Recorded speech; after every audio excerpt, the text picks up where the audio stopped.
to another episode of Whether or Not. I'm your host, Mr. Squeegee, and on behalf of WindowCleaningResource.com, I want to welcome you. Today we're going to talk about another suggestion for the series. This one comes from our friend Carl Robinson over there in Mallorca, Spain. Carl, we all know from robinson-solutions.blogspot.com. So, hey Chris, I think I got that right, by the way.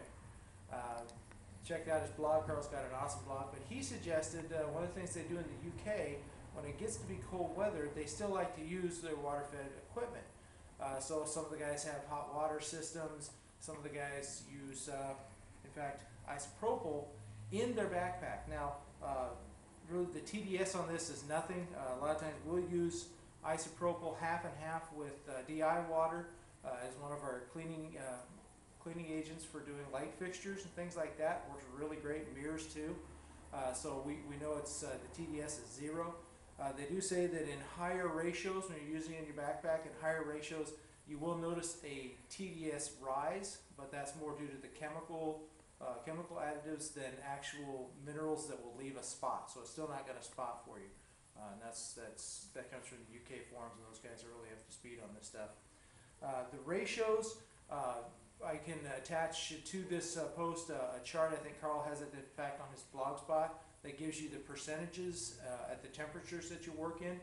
But I'd say if you're just below freezing, the key is a couple of these small ones. You can buy this in gallon sizes at pharmaceutical supply places. You can find it online. But a couple of those in your backpack should keep the lines from icing up on you in the cold, and should, for the most part, make sure that the stuff coming off the water has a chance, off the window has a chance to run down and go away before it freezes on you. So that's the idea, is we just want to keep that water from freezing up right away, let it get down a little ways, and if it freezes on the windowsill, that's no big deal. So that we can still use our backpack and our water-fed pole system in the wintertime. When it gets really cold, you may be going with dilutions like half a gallon of isopropyl in your 5 gallons of backpack water. We have a small rain barrel.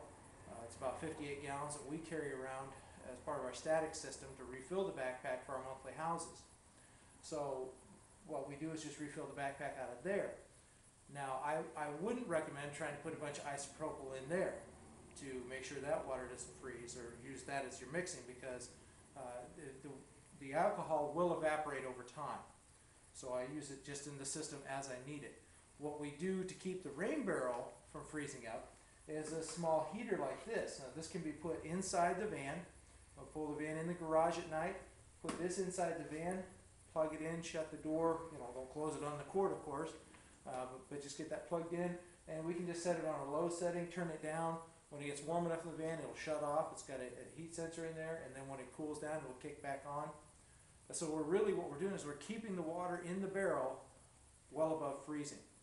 And that's another key to not needing so much isopropyl. The warmer the water coming out of the barrel going into the backpack, the less likely it is to freeze up in the line right away. So you want to make sure that you're using that combination, and you should be able to effectively use a backpack system in our area at least through December, and maybe on some warmer days in January and February. It just kind of depends. We usually get a couple warm days in each of those months where then we could sneak out with a backpack, some isopropyl, do our monthly house route without having to go back to traditional methods of using methanols and things like that. So it's just something to check on in your area, find the availability. We're using, in these small bottles, 91% isopropyl. You can find it as low as 70, but again, the lower that number, the more just plain water you're putting in there, or distilled water you're putting in there, so you're really not gaining the benefits. So you want to look for a higher number if possible, and still keep the price reasonable. I know it can be kind of expensive, but the expense you spend there, of course, is made up in how much faster you're going to do the work outside. And as we know, in the wintertime, everything slows down. We get stiff, we get bundled up. So anytime we can effectively use our water-fed pole system, we're going to keep our profits higher. We're going to stay out. We're going to get out or back into the vehicles a lot quicker, so we're not outside as much. So there's a benefit to that. So again, hey, thanks Carl for the suggestion on giving a little thing on the isopropyl. And if Chris and Alex can't send you a sticker out, I'll do my best, but we all know that international mail is tough stuff. So thanks again, Carl. And thank you everybody for watching. This has been another episode of Whether or Not. I'm your host, Mr. Squeegee, and on behalf of WindowCleaningResource.com, I want to thank you.